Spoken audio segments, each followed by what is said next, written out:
E a vinheta?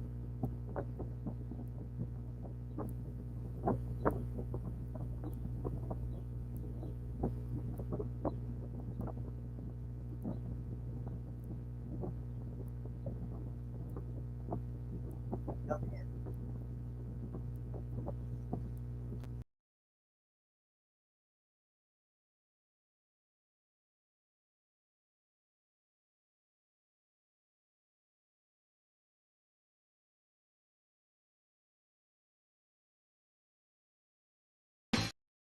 Pessoal,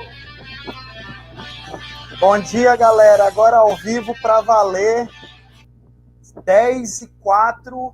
Estamos ao vivo, programa do Clube do Vinil, na nossa 4ª edição. E hoje, um dia completamente especial para todos nós. Esse programa que começou como uma brincadeira, né? A diretoria do Clube do Vinil decidiu que ia fazer alguma coisa para suprir, né, esse distanciamento social que a gente vive durante a pandemia e decidiu fazer uma live. Dessa uma live, a gente sentou, conversou e disse que valia a pena isso aqui se transformar num programa. Dessa brincadeira, desse bate-papo, a gente fez o programa do Clube do Vinil e hoje a gente tem a honra, né, mais um dia, de trazer um convidado extremamente especial para o programa do Clube do Vinil. Marco Antônio Malagoli, fundador do fã-clube Revolution, o maior fã-clube sobre Beatles da América Latina, o único reconhecido pelos 4 Beatles, Paul, George, Ringo, John. Ele conheceu os 4, a gente conversou com ele durante essa semana, o cara foi super receptivo e hoje está aqui ao vivo para conversar com a gente. Bom dia, Malagoli, vem para cá bater esse papo com a gente. Bom dia, e aí, tudo bem? Tudo tranquilo, gostei muito Que dos teus bom. óculos. Explica aí pra galera por que você tá de óculos escuros. É que eu tô com um terçol na vista esquerda e então tá muito feio o olho e além de tudo a claridade também deixa a vista pior, né? Tranquilo. Então só que de óculos escuros eu não consigo ler nada. Então, né, como eu disse, eu vou depender de vocês aí de traduzir as perguntas, aquelas coisas assim, né? Tranquilo, Malagoli. Antes da gente começar nosso bate-papo, eu quero lembrar a todo mundo que já está aí, eu já estou olhando aqui pelo YouTube, já tem uma galera assistindo, que ao final do programa do Clube do Vinil, a gente faz o nosso tradicional sorteio. Nessa edição, a gente vai ter prêmios super legais, né? Então, o primeiro dos prêmios que a gente vai sortear é essa camiseta da banda Fogo Cruzado, banda de punk rock. Essa camiseta é um presente do Anselmo Monstro Carlucci, né, baixista do Fogo Cruzado, baixista do Inocentes, que teve com a gente aqui no programa do Clube do Vinil há 4 domingos atrás e deixou essa camiseta de presente. Então a gente vai sortear, ela é tamanho G, vou mostrar de novo. Além disso, a gente vai sortear esses 2 CDs aqui, são 2 sorteios. Esses CDs são presente de um parceiro nosso, Luciano, da Rising Records. Ele mandou esses CDs aqui para sortear ao final do programa. No decorrer do programa, eu vou falar um pouquinho mais sobre os CDs. Inclusive, o Luciano também me vendeu essa camisa que eu estou usando aqui, dos Beatles Anthology. Essa e outras camisas você encontra lá na loja do Luciano, na Rising Records. Ele que é o cara que prova que no rock and roll o santo de casa faz milagre. Além disso, a gente vai ter também, né, sorteios de discos de vinil, LP. Né? Então, daqui até o final do programa, a gente vai falando desses sorteios. Você curte, compartilha e comenta. Hashtag Clube do Vinil Mossoró. Hashtag Clube do Vinil Mossoró. Comentando isso, você automaticamente já vai fazer parte do sorteio. Malagoli, eu Oi. pensei da gente começar esse bate-papo falando um pouco da tua história, da tua vida, mas eu acho que antes da gente falar isso, é Ah, fundamental fazer uma pergunta. A gente até fez um vídeo de divulgação essa semana que tocou um pouco sobre isso, né? Mas, na minha opinião, os Beatles foram um meteoro, eles mudaram a rotação da Terra em alguns graus. Para você, hoje, na contemporaneidade, você que é um Beatlemaníaco, um dos maiores que existe, qual é a relevância dos Beatles para a cultura pop, para a contemporaneidade hoje? Como é que seria o mundo se não existissem os Beatles? essa é uma pergunta muito difícil de responder porque o mundo seria muito vazio, né? Sem os Beatles Você vê que quando os Beatles surgiram, o rock and roll estava praticamente falindo, né? Tava caindo, quase ninguém curtia mais, não sei o que e tal, e eles repaginaram o rock and roll e levaram para os Estados Unidos e para o mundo a música que saiu de lá de uma forma muito mais atraente, muito melhor. Porque até então, o que acontecia? As bandas ou eram instrumentais ou vocais. Era muito difícil ter uma banda que tocava seus instrumentos e cantava ao mesmo tempo. E além de tudo, compunha suas músicas, né? E os Beatles chegaram assim com todo aquele impacto porque o rock estava muito devagar, o pessoal não sabia mais para onde ir. Você vê, o Chuck Berry tinha sido preso, Little Richard também foi preso, aliás foi para a igreja, né? O Jerry Lee Lewis foi preso, e o pessoal, o Elvis foi para o exército, quer dizer, deu um vácuo na música e começou a aparecer aquele rock adocicado com Neil Sedaka, Brenda Lee, não sei o que e tal. Então, o público do rock and roll, amante do verdadeiro rock and roll, do Bill Haley e tal, estava esperando alguma coisa acontecer e não acontecia nada. E de repente surgiram os Beatles, que já estavam fazendo isso na Inglaterra desde o começo dos anos 60, né, desde 62 praticamente, quando é a época que marca o lançamento dos Beatles, quando foi o primeiro compacto do Love Me Do. Né? Tem muita gente hoje falando que foi em 60, já estão comemorando 60 anos de Beatles. Não, 60 anos de Beatles vai ser em 2022. Até lá nós estamos nos 50 ainda, entendeu? Então, quando eles apareceram, eles revolucionaram a música, revolucionaram os costumes, né? Porque o pessoal usava aquele cabelinho mais curtinho, tipo raspado militar, não sei o que. Eles chegaram com aqueles cabelos, na época cabelo comprido, cabelão, não sei o que. E isso foi uma coisa totalmente contra tudo que a sociedade estava acostumada. O jeito de falar, as gírias, né? Então eles incorporaram um monte de coisas, a vida da gente, a vida do mundo, né? Eles mexeram, como você disse, deram uma rodada na rotação da Terra, né? Mexeram na rotação da Terra. E as pessoas foram gostando cada vez mais. E foi toda aquela loucura da bitomania. E é uma coisa assim que não dá para você dimensionar. Por exemplo, se os Beatles não tivessem existido, o mundo seria um marasmo hoje em dia, né? Quer dizer, hoje em dia, nas músicas que eles chamam de música que estão por aí, já é um marasmo e é muito complicado, porque não tem música hoje em dia, né? Só tem lixo. Poucas pessoas estão fazendo música boa hoje em dia, e essas poucas pessoas, a maioria que está lançando música que o público está gostando, são regravações de músicas antigas. Né? Coisa nova mesmo quase não tem, ou não tem. E os Beatles chegaram naquela época que estava mais ou menos como hoje e deram aquele chute e falaram assim, agora vamos fazer o gol e acabou, entendeu? Então foi por aí mesmo. E que gol, hein? Que golaço. Golaço. Eles e o Pelé foram lá e chutaram a bola, não deu jeito. Marco, agora voltando para a pauta, né? Como é que foi o teu primeiro contato com a música, em especial com o rock and roll? Já foi com os Beatles ou eles vieram depois? Não, quando eu tinha 4 anos de idade, eu entrei na casa da minha tia com meu pai e com a minha mãe, e a minha tia tinha comprado um piano para minha prima. E a minha prima ia aprender e tal. Aí eu fui lá, levantei a tampa do piano, sentei e comecei a tocar. Eu nunca tinha visto um piano na minha vida. Aí ficou todo mundo, nossa, ele toca piano. Eu falei, nossa, eu toco piano e tal. Aí meus pais me botaram na escola de música. E a professora põe a partitura e eu não conseguia tocar pela partitura. Eu tocava pelo que eu escutava. Então eu escutava, ela sentava no piano e fazia. E a professora ficou impressionada com isso, mas ela queria que eu aprendesse a ler. A sorte foi que eu não me inibi e não fiquei traumatizado com ela e continuei usando o meu próprio método, porque eu pensava assim, pô, se eu consigo tocar, por que eu tenho que ler? Né? Eu sento aqui e toco, ela tem que ler para eu tocar, eu não preciso, eu escuto e toco. E aí eu comecei. Meu pai, ele se chamava Aldo, né? Aliás, dia 6 agora vai fazer 10 anos que ele faleceu. Ele ouvia muita música, ele ouvia desde Frank Sinatra, Big Bands, músicas, por exemplo, Luiz Gonzaga, Elisete Cardoso, ele ouvia bandas militares, ele ouvia de tudo, ele era muito eclético. E eu estava sempre, quando ele punha disco na vitrola, eu ficava perto ouvindo, prestando atenção e tal, né? E eu sempre falava para ele que faltava alguma coisa na minha vida. Aí em 63, ele trabalhava como importação e exportação, numa empresa chamada Panambra, aqui em São Paulo. E ele, um funcionário dele que me conhecia, era amigo dele também, foi para a Inglaterra fazer um trabalho lá. E quando chegou lá, She Loves You estava estourado em primeiro lugar das paradas de sucesso. O cara comprou o compacto e trouxe de presente para mim.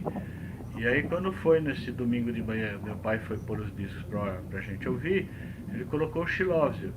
Quando ele colocou, eu virei para ele e falei assim, era isso que faltava na minha vida. Entendeu? Foi, como eu digo, foi amor à primeira audição. Né? E a partir daí, só que naquela época você tinha assim, o compacto com She Loves You, I'll Get You, escrito The Beatles, Lennon McCartney, você não tinha capa, não tinha foto, você não sabia o que era Beatles, quem eram Beatles, porque só começou a aparecer notícias sobre os Beatles aqui no Brasil depois de fevereiro de 64, quando eles tocaram Ned Sullivan. Até então você tinha pouquíssima coisa e coisa muito errada. Mesmo assim, as primeiras matérias que saíram aqui, por exemplo, teve uma clássica entrevista do John Lennon, que ele chegou, o jornalista perguntou para ele qual é o seu nome, ele falou Charles, né?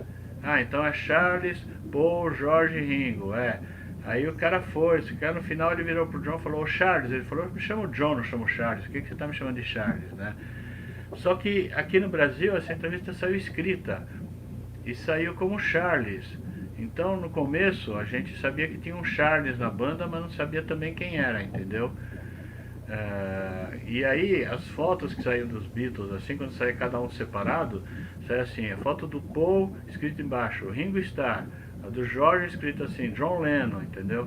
Então você nunca sabia quem era quem. Se você pegasse 2, 3 revistas diferentes, você ia confrontar as fotos, você não sabia quem era quem, entendeu?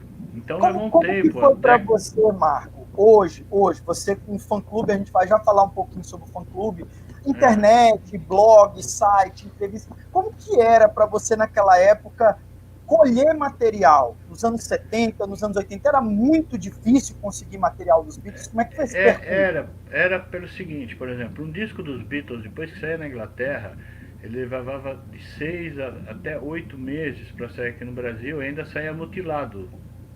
Então, por exemplo, quando os Beatles lançaram Please Please Me, aqui não saiu nada. Quando eles lançaram With the Beatles, aqui saiu Beatlemania. Beatlemania tinha músicas do With the Beatles, mais She Loves You e I Wanna Hold Your Hand, que eram 2 compactos diferentes da Inglaterra. Então, aí logo em seguida saiu Beatles Again, que era músicas do Please Please Me.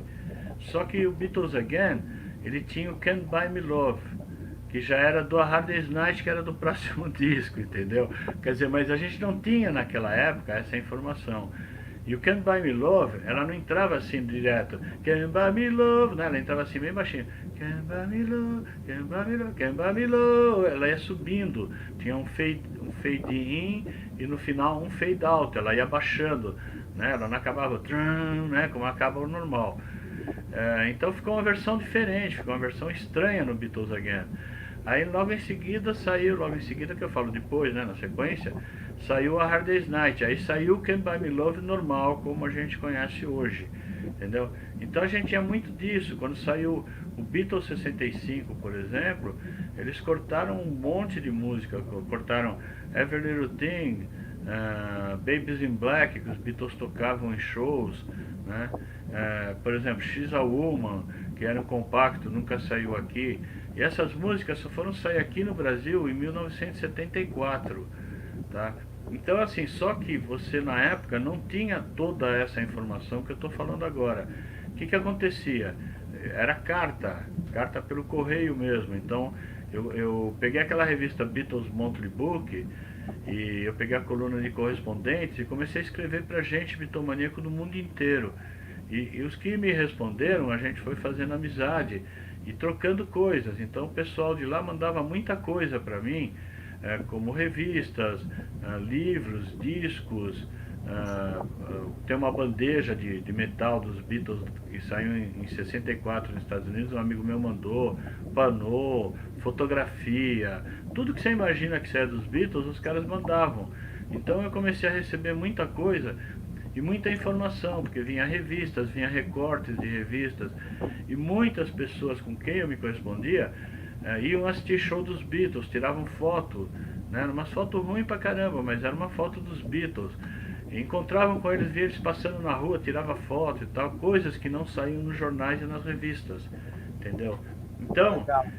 só que assim, uma carta daqui para os Estados Unidos, por exemplo, levava um mês para chegar lá e um mês para chegar aqui. Então, quando as informações, as notícias chegavam aqui, elas já estavam defasadas de 2, 3 meses.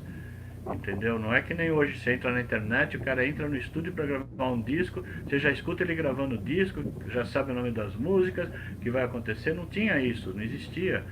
Entendeu? A gente não Verdade. tinha esse excesso de informação que a gente tem hoje. Mas, em compensação, quando você recebia um disco, um livro, uma revista ou uma informação, você guardava aquilo na tua cabeça para contar para as pessoas, para mostrar para os amigos. Então, aquela informação ficava dentro de você. Você sabia depois o que tinha acontecido e que estava acontecendo naquela época. Hoje, por exemplo, é diferente, porque hoje você tem zilhões de informações na internet. Então, às vezes você pergunta uma coisa para alguma pessoa, peraí que eu vou olhar no Google. O cara olha no Google, é isso, isso, isso, isso. Ele acabou de ler para você, dali a 5 minutos você pergunta de novo e fala, mas escuta aquele negócio, peraí que eu tenho que olhar de novo que eu não lembro mais, entendeu? Então, eu vejo a coisa hoje da seguinte forma, as pessoas têm muita informação e não conseguem absorver, tá? Na época, a gente tinha as informações essenciais, as informações necessárias e as informações que a gente queria guardar na cabeça. Então, era muito diferente por causa disso. Então, a escola do pessoal que curtiu anos 50, 60, 70 tal, que não tínhamos internet, é um pessoal que você pode ver que tem muita gente, que tem muita história para contar, porque o cara viveu essa história, embora estivesse aqui no Brasil, mas eu acompanhei, por exemplo, todas essas histórias como se eu estivesse lá, entendeu? Marco, e a partir disso tudo que você contou, em que momento você decidiu, qual foi o ano, assim, o dia, o momento que você disse, cara, eu vou fundar um fã-clube desses caras e eu vou dedicar parte da minha vida, ou uma boa parte da minha vida, a colher informações, a procurar, a juntar coisas. Quando foi que você decidiu isso? Olha, colher informações de juntar desde 1963, tá? Eu participei de tudo quanto foi fã-clube dos Beatles no mundo que existia, mas eu nunca tinha pensado em fundar um fã-clube, tá? Quando foi em 78, a revista Manchete, não sei nem se existe ainda aqui no Brasil, publicou 4 matérias seguidas sobre os Beatles, tá? Essas 4 matérias seguidas sobre os Beatles foram muito legais. Quando acabaram essas matérias, na próxima revista, teve um cara, exatamente aí do Rio Grande do Norte, eu não lembro agora que cidade que foi, que escreveu agradecendo a Manchete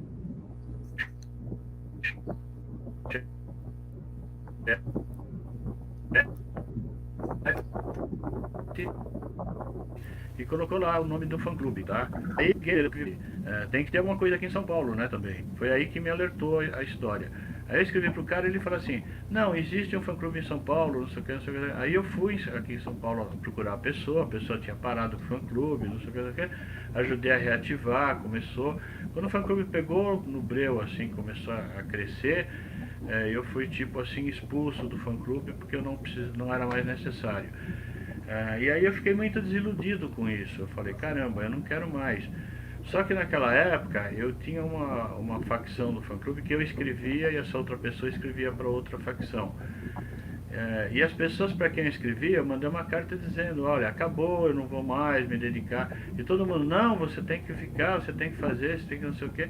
Até que uma amiga minha, Eugênia Ramírez, ela morava em Fortaleza na época, ela mandou uma carta assim, tipo umas 10 folhas. Eu até chorei quando eu li a carta dela, porque foi muito comovente. Ela falou, Marco, você tem que continuar e tal, você não pode parar, porque o que você fez foi uma verdadeira revolução dos Beatles no Brasil. que você não monta um fã-clube chamado Revolution? E aí eu pensei um tempo sobre essa carta dela e tal, e resolvi reabrir o Revolution, que foi só em 79, tá? E de lá para cá eu tenho trabalhado com o fã-clube direto, tenho fiz várias reuniões, encontros, agora, atualmente, desde 84, eu tenho feito exposições em shopping centers, né, onde o público vai e curte todas as coisas que a gente tem e tal.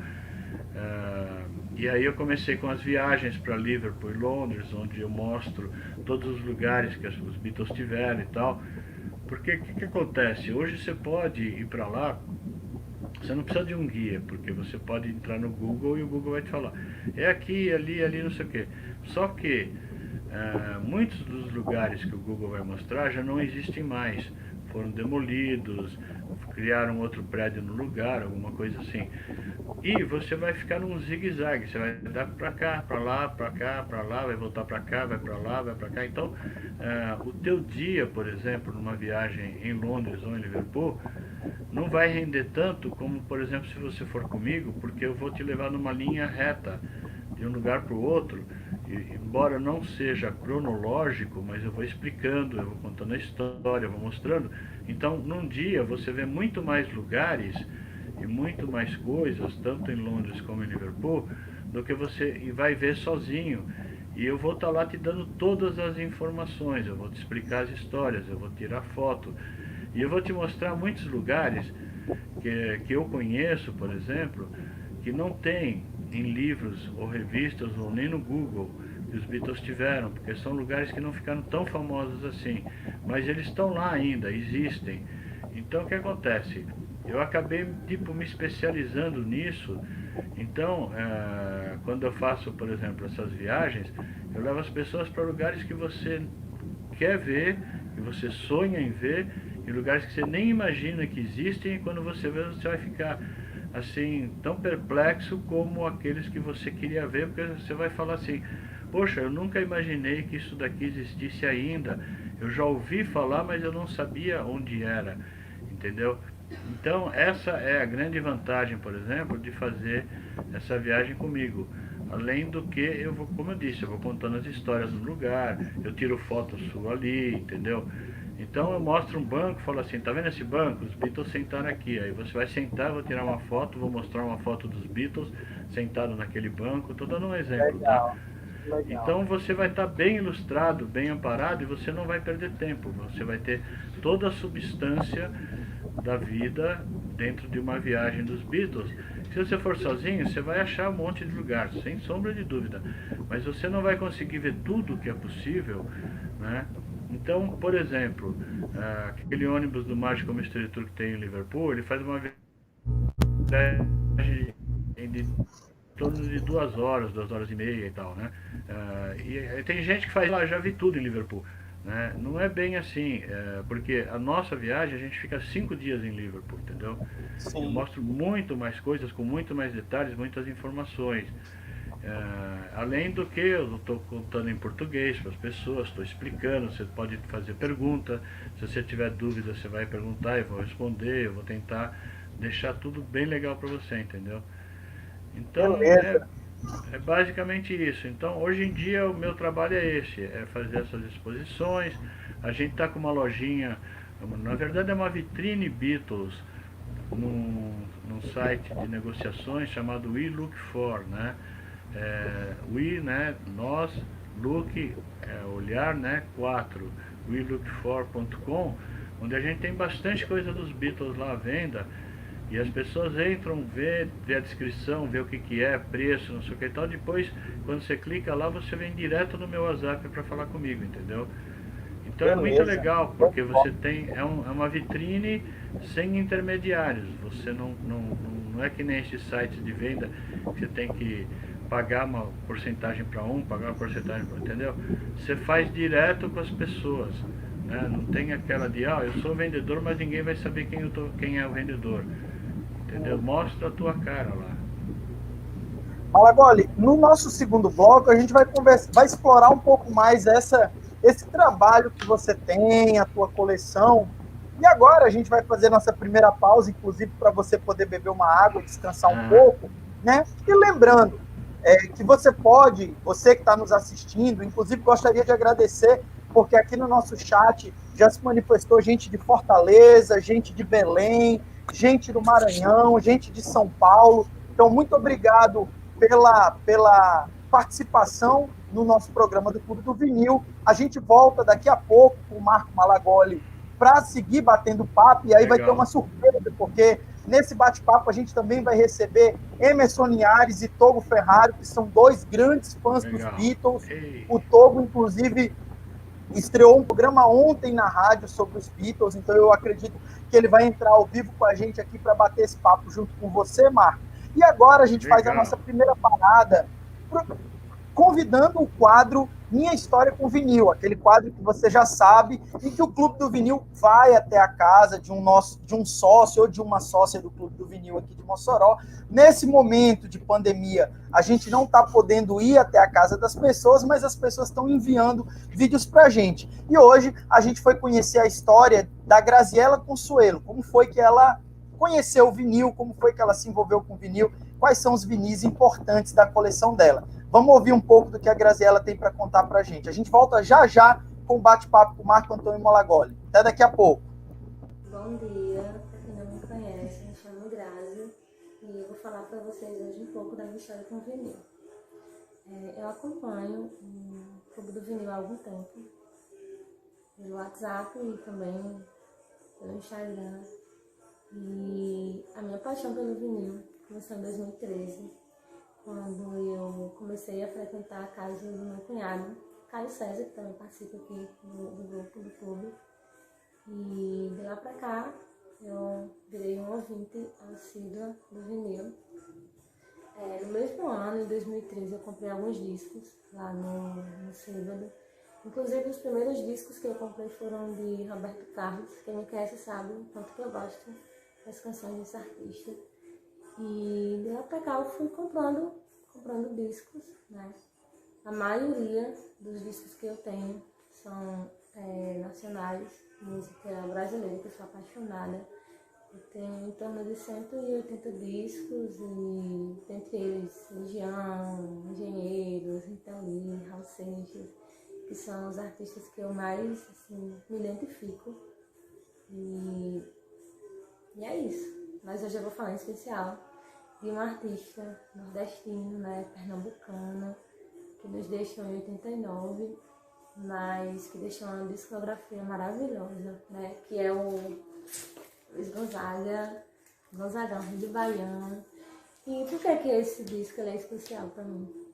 Esse artista, o meu avô materno, ele era apaixonado por música, é apaixonado por Luiz Gonzaga. E em 2014, ele veio a ter enfermidade. E eu lembro que a última conversa que eu tive com ele foi justamente falando do Luiz Gonzaga.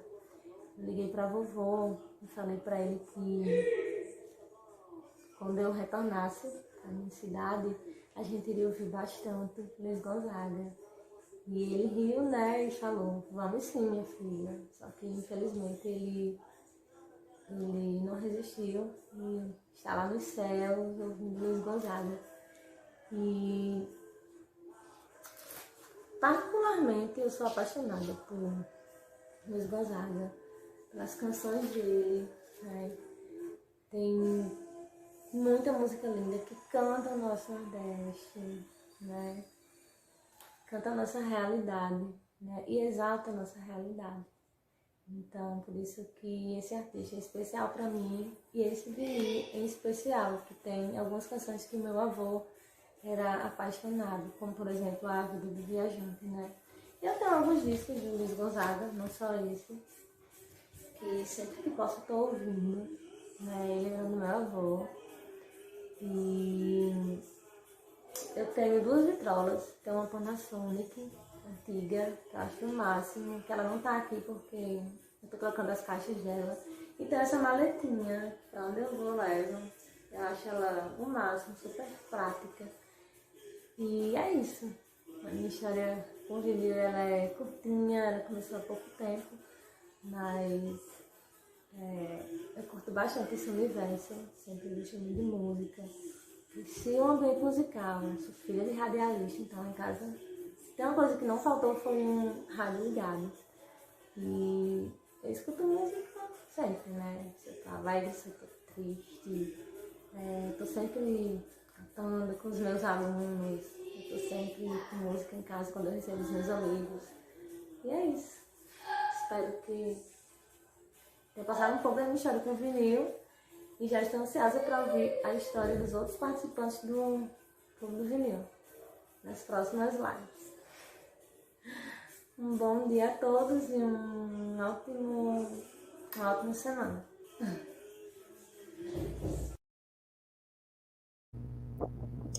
Voltamos, pessoal, ao vivo. Que legal a história da Grazi. Nosso objetivo é exatamente esse, né? Conhecer a história dos participantes do Clube do Vinil, saber como eles chegaram até aqui, como conheceram o clube, e entender, né, como é que o vinil fez parte da vida dos nossos membros, dos nossos amigos, dos nossos colegas. Valeu, Grazi. Muito obrigado pela colaboração, pelo apoio e pelo vídeo.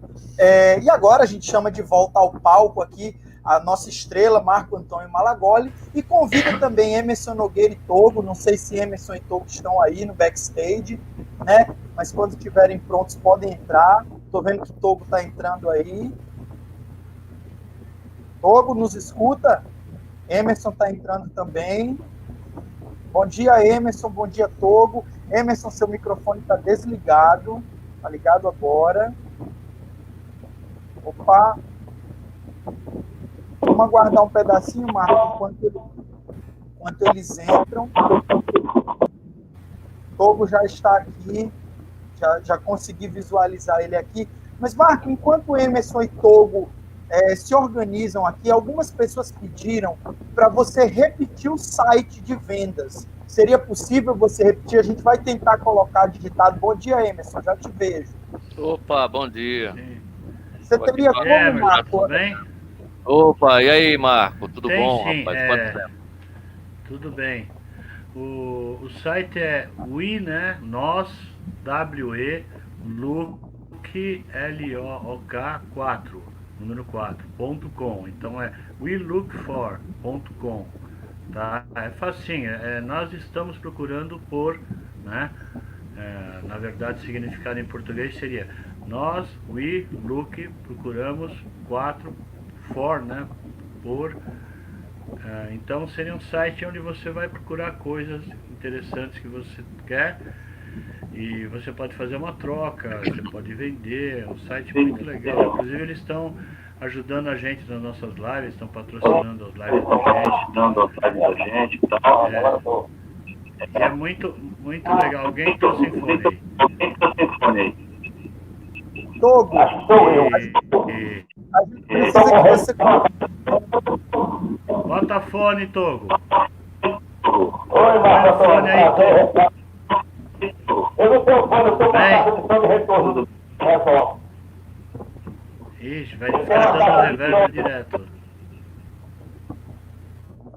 A gente vai enquanto o Togo organiza... Vai dar retorno direto, Togo. Sem fone de ouvido vai dar retorno para a gente. Mas, Emerson, pode ficar à vontade. Bate-papo aqui com o Marco segue, enquanto o Togo organiza o fone de ouvido dele. Pois é, rapaz. É uma satisfação estar aqui participando com o Marco Antônio. Eu conheci há muito tempo, nos anos 90, fez uma exposição lá no Natal Shopping. Depois tivemos aí um bom tempo, né, uns 3 dias aí na Casa do Mar, aqui do estado do Ceará, né, Marco? Foi maravilhoso aquele evento. E eu queria perguntar, você teve com o John Lennon em 1980, né, e você fez um convite a ele para vir ao Brasil no ano seguinte. Como é que foi essa conversa com ele? Como é que ele recebeu esse seu convite?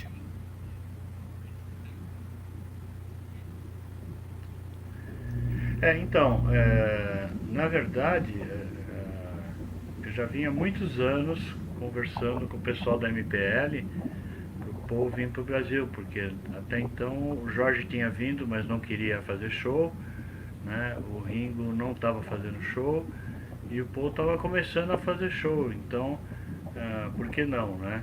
Aliás, o Ringo já tinha começado a fazer show também, mas ele não queria vir para o Brasil de jeito nenhum, porque foi até interessante, acho que pouca gente sabe essa história.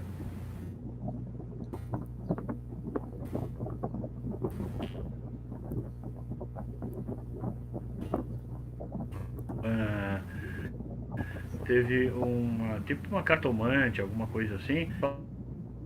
Então ele estava com medo de vir para cá, o Ringo estava com medo de vir para o Brasil por causa disso. Ele não queria de jeito nenhum. E aí eu vinha conversando na MPL e tal, não sei o que. Até que finalmente eles fecharam em 90 ao Rio de Janeiro, né? Foi todo aquele sucesso, tudo. Foi o show de maior público até hoje, né? Se você contar público pagante, foi o maior show de público pagante até hoje na face da Terra.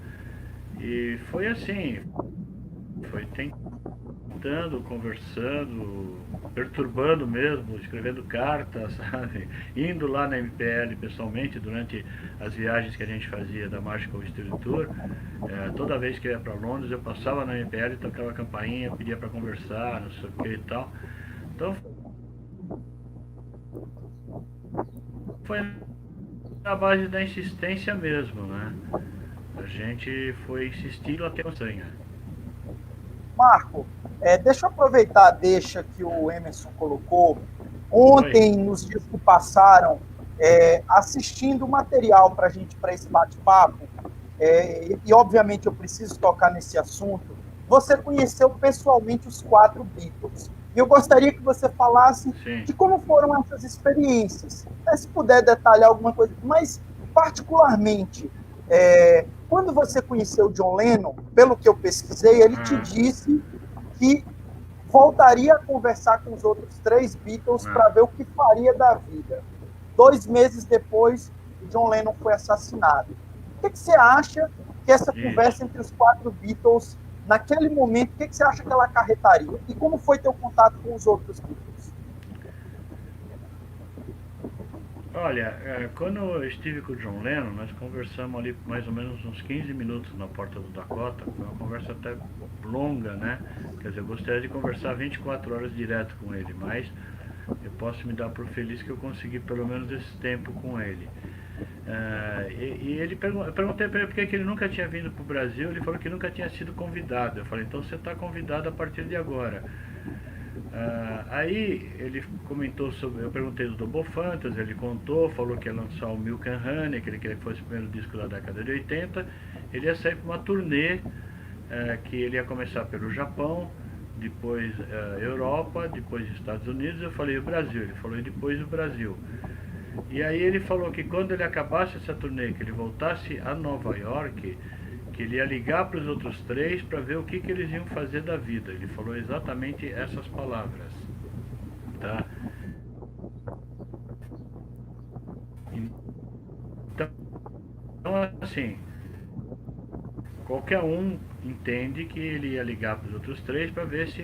E o John estava com toda a força, todo, né? Ele queria sair, fazer, tocar, cantar, então ele estava todo...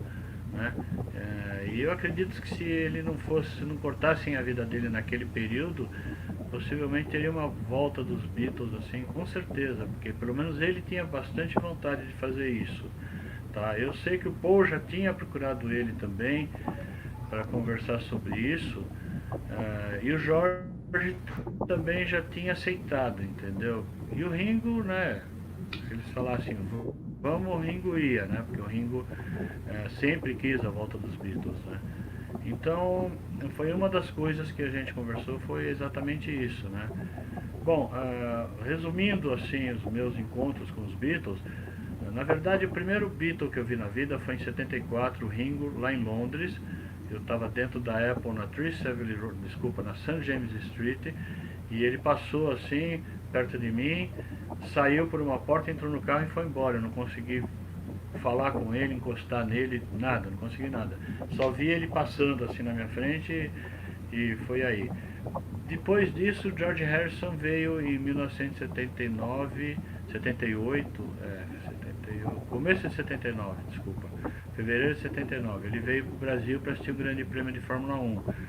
Eu já estava sabendo disso pelo Emerson Fittipaldi. E o Emerson deu uma força para que eu conseguisse falar com o Jorge. Né? Inclusive ele falou de mim para o Jorge já sabia de mim pelo nome e tudo mais, então foi mais fácil ele me atender. Aí durante essa estada dele na corrida de Fórmula 1, eu tive com ele durante 8 vezes. Tá? A gente conversou rapidamente, Agora. sempre tinha um monte de gente no saguão do hotel querendo falar, querendo isso, querendo aquilo, então foi meio complicado, mas teve alguns dias assim, tipo 6 da manhã, que eu estava lá na porta do Hilton Hotel, eu fiquei esperando dentro do saguão, e ele saiu e não tinha quase ninguém, ou quase ninguém, então deu pra gente conversar com mais tranquilidade. Aí depois disso eu encontrei com o John Lennon em outubro de 80, foi dia 10 de outubro de 80, vai fazer agora 40 anos, e a gente conversou um monte de coisa, ele foi muito atencioso, me mandou um disco de ouro da música She Loves You. Foi uma coisa muito bacana, foi muito legal, ele foi muito também, aliás todos eles foram bem atenciosos. Depois disso eu voltei a encontrar com o Jorge em 88, eu passei uma tarde com ele em Los Angeles, ele tocou guitarra, cantou, me mostrou demos do Traveling Wilburys. Foi uma coisa muito bacana, muito legal, passamos várias horas, acho que 5, 6 horas juntos, conversamos, foi bem, fiz bastante pergunta, foi muito bacana. E ele lembrou de mim aqui do Brasil. Depois disso eu tive com o Ringo em Saratoga Springs em 89, depois que acabou o show, foi quando ele fez a primeira tour do All Star Band. Eu fui para os Estados Unidos, assisti 8 shows, junto com umas amigas americanas e tal, fomos de carro de show para show, um dia para o outro, sem dormir, sem nada. E aí depois eu fui assistir um 9º show, eu voltei para Nova York, fui assistir um 9º show em Saratoga Springs, que é uma cidade no interior de Nova York, famosa por corridas de cavalo. E aí lá eu tive a oportunidade de ir no camarim, e alguém tirou uma foto minha com o Ringo que eu não vi, não tenho e acho que eu nunca vou ter. Depois disso foi o Paul McCartney, em 90, quando ele veio para o show do Maracanã. Eu tive primeiro no camarim junto com ele, sozinho. Levei um baixo da Dolphin, dei de presente para ele. E aí quando eu estava saindo, eu falei da minha filha, da Janaína, que ela tinha 4 anos e cantava Yesterday, do João Paulo, que tinha 2 anos. E chamava João Paulo justamente por causa de John e Paul. Aí ele perguntou se eles estavam no Rio, eu falei que estavam, ele falou, então traz eles que eu quero conhecer. Então aí eu levei eles no dia seguinte, ele fez uma festa, se ajoelhou no chão, brincou com eles, cantou para eles, cantou Yesterday, cantou You All Stand Together, ele foi muito assim, sabe, ele nem se importou comigo, ele estava preocupado de brincar com as crianças. Muita gente mesmo. Daí isso foi em 90. Em 93 o povo veio tocar aqui no Pacaembu, em São Paulo, e aí ele pediu para que eu levasse as crianças porque ele queria ver como eles tinham crescido. Então eu fui, aí eu levei meu baixo Hofner no camarim, ele pegou, quando ele viu, ele pegou o baixo, colocou assim, ficou andando para cá e para lá, acho que uns 10 minutos, 15 minutos com o baixo para cima e para baixo e tal, e conversou com a gente, não sei o que, tal, sempre segurando o baixo. Ele falou assim, eu não vou mais te devolver esse baixo. Eu falei, tudo bem, eu troco pelo seu, não tem problema, eu levo o seu, você fica com esse. Ele falou, não, daí ele autografou, a gente tirou a foto junto e tal, e ele me devolveu. Depois disso, em 2012, eu tive com o Ringo no camarim aqui em São Paulo, só que a hora que eu fui tirar foto aconteceu um incidente, eu tive que sair, não consegui, mas no dia seguinte eu fui para o Rio de Janeiro e tiramos a famosa foto no Rio de Janeiro, antes do show dele lá no camarim. E nesse meio tempo eu encontrei com o Paul várias vezes, lá em Londres, né, mesmo aqui nos shows do Brasil, eu vou sempre como jornalista, eu vou para os bastidores, então ele passa, cumprimenta, às vezes ele para, dá a mão, conversa rapidinho e vai embora. E por 3 vezes durante a nossa Magical History Tour, a gente conversou com ele na porta da casa dele. Tá? Ele estava chegando ou saindo, ele parou e conversou com a gente, e só que quando ele está lá, ele não autoriza tirar fotos ou ele não dá autógrafo porque ele fala que ele está nos momentos particulares e privados para a gente respeitar. O inglês é muito assim, ele tem o private moment que você tem que respeitar porque é um momento sagrado dele, entendeu? Então, basicamente foram esses encontros aí que eu tive, né? Marco, maravilhosas histórias, arrepiantes. Mas agora chegou aqui com a gente nesse bate-papo Togo Ferrari, um dos maiores fãs de Beatles aqui em Mossoró. Bom dia, Togo. Dá seu bom dia aí. Pode entrar nesse bate-papo. Não estamos te ouvindo, Togo. Seu microfone está desligado. Agora acho que sim. Agora sim. Acho que sim. Agora sim. Bom dia, Emerson. Bom dia a todos. Bom dia, Marco Antônio. Depois de muito tempo, estou falando com você. Tudo bem, amigo? Depois de muito tempo, a gente... Pois não é? Nós que começamos pelo... Nós que começamos pelo velho e-mail, né? Estamos aqui falando ao vivo. Que bom falar com você. Aliás, satisfação. Aliás, eu estou esperando satisfação você imensa, participar. Estou esperando você ir com a gente na nossa Magical History Tour, hein? Que você ficou de ir, ó. Vamos. Hein? Não esqueci, não. Vamos, hein? Pois é. Realmente, eu prometi, mas acontece que tem um problemazinho de. E a gente vai resolver isso. Antes de mais nada, eu gostaria de perguntar uma coisa. Tá bom, vou resolver sim. Antes de mais nada, eu gostaria de perguntar para você uma coisa. Como é que você está sentindo-se em São Paulo com o clima moçoroense de 35 graus? Olha, eu amo o calor, tá? Eu odeio frio. Quando tem frio, eu tenho rinite, a rinite me ataca, eu não consigo respirar direito, eu não durmo, se eu me cubro eu não consigo dormir porque eu não consigo respirar, se eu não me cubro eu sinto frio, aí eu não durmo, então o frio para mim é horrível. O calor eu acho maravilhoso, para mim eu tô ótimo, tanto que eu gosto muito do Norte e Nordeste por causa disso. Toda vez que eu vou para aí é quente e eu amo o calor, né? Com a vantagem que vocês, não em Mossoró, mas em outras cidades vocês têm praias, né? Então, aqui a gente não tem, a praia mais perto fica a 80 quilômetros daqui, então é complicado. E é muita gente para pouca praia. Aí vocês têm muita praia e pouca gente, né? Que é o contrário do que acontece aqui. Mas eu amo o calor. Deixa eu te perguntar agora, falando com relação a Beatles, com tudo que você já falou aí a respeito. Quando é que você vem para cá, para Mossoró especificamente, fazer uma exposição do seu material, tocar com a banda Revolution? Precisa montar um esquema para você vir nos visitar aqui, né? Então, eu estava conversando, acho que a última vez que eu falei com os shoppings aí de Mossoró, deve estar fazendo uns 2 anos por aí, e tinha um shopping até que quis fechar comigo para levar exposição, para a gente levar a banda para fazer show e tal, mas parece que um shopping rival, alguma coisa assim, levou uma outra exposição meio fajuta para lá. Não sei se vocês acompanharam essa exposição. Eu acompanhei, sim. Aí o shopping não quis levar a minha, porque a outra tinha estado lá há pouco tempo, não sei o que.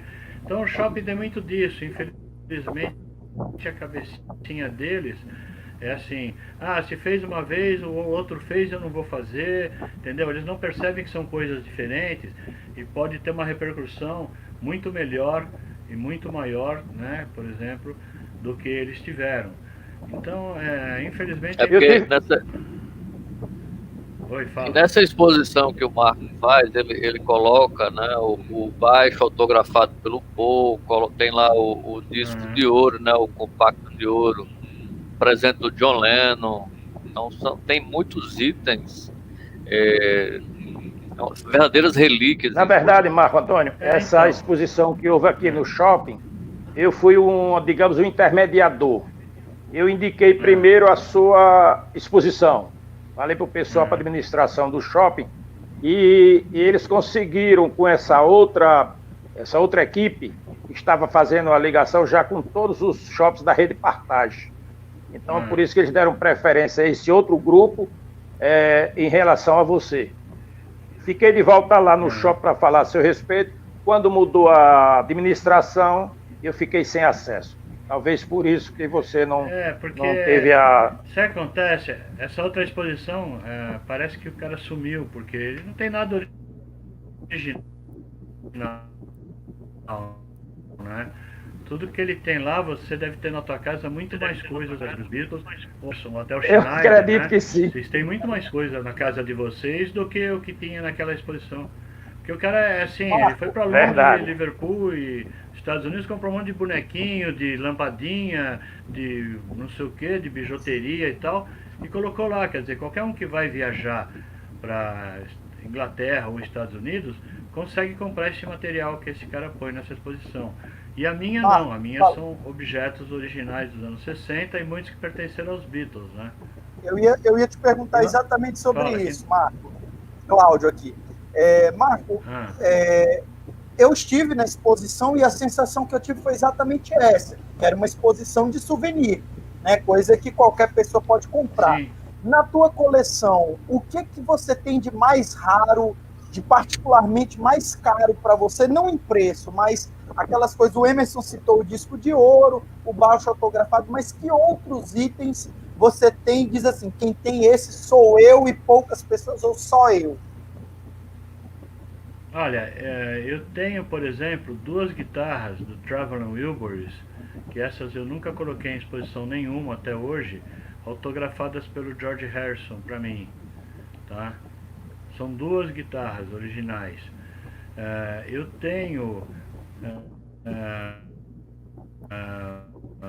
um negocinho pequenininho vermelhinho que o George Harrison pôs na boca, tocou e me deu, tá? Eu tenho os discos autografados que, por exemplo, Cloud9, o Jorge me deu o disco e autografou. Eu levei o meu ao Things Must Pass, ele foi lá e autografou, entendeu? O Paul, ele me deu umas litogravuras e autografou para mim. Quando ele deu a litografura, eu pedi autógrafo dele, né? Eu tenho baquetas do Ringo, tá? Eu tenho do John, eu tenho o autógrafo, as fotos, né? E tem um bottom do rock and roll de metal, daquele logotipo do disco rock and roll de metal, que ele tava com ele no bolso. Aí eu perguntei para ele se não tem nada para me dar, ele pegou, tirou do bolso e me deu, entendeu? Então eu tenho coisas pessoais, eu tenho coisas, por exemplo, George Martin eu tive com ele várias vezes, eu tenho várias coisas que o George Martin me deu, Mike McCartney, irmão do Paul, tenho coisas do Julian que ele me deu, eu tenho da Yoko, da Cynthia, entendeu? Da Patty Harrison, então todo esse pessoal que eu conheci, Derek Taylor me deu muita coisa, o Neil Aspinall, né? Os dois já faleceram, Neil Aspinall também, que quando ele era diretor da Apple, toda vez que ia para Londres eu ia lá ter uma reunião com ele me recebia muito bem, foi uma pessoa muito agradável, muito legal comigo, também me deu muita coisa, entendeu? Então tudo você vai pegando um pouco daqui, um pouco dali, fora que eu conheci assim muita gente, mas muita gente mesmo, não dá nem para lembrar todo mundo que teve ligação com os Beatles, que trabalhou com os Beatles, ou que gravou com eles, qualquer coisa assim, que eu tenho autógrafos, tenho foto do lado desse pessoal, tem alguma coisinha que eles me deram, entendeu? Então tem muita coisa, na verdade o meu grande sonho na vida era montar um museu dos Beatles, mas eu queria fazer um museu decente, não essas coisas que o pessoal monta uma lojinha de 3x4 e fala, aqui é um museu, entendeu? Não, eu quero fazer um museu mesmo, de verdade, uma coisa grande, onde eu possa colocar tudo que eu tenho e todas as coisas para que as pessoas possam olhar, ver, tenham uma explicação, curtam aquilo, entendeu? Porque está tudo hoje comigo guardado em casa, dentro de armários, de guarda-roupa e tal. Então eu acho uma pena eu estar com todo esse material que é de interesse de bitomaníacos do mundo inteiro até, guardado, quando podia estar sendo exposto esse material em algum lugar público e muita gente curtir isso, tá?